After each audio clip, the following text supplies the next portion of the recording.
Today, Portland Public Schools will test out a new way to keep students safer at after-school events. Yeah, the district will begin that test tonight at the McDaniel High School football game. We want to get to Fox 5's Deborah Gill live in Northeast Portland with more on how this is all going to work. Deb?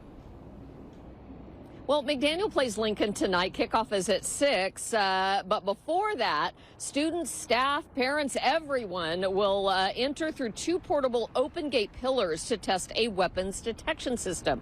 Last spring, following increase in safety concerns,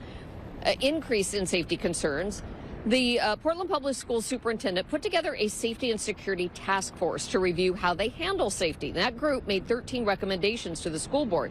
One of them was to pilot a roving weapons detection system at key entry points of major high school events. And tonight the test starts.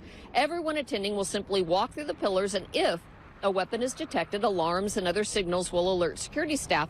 If that happens, a second screening will be performed. Students we talked to when the new system was announced told us safety is a big concern for them. It's definitely stressful, and it definitely affects the student body.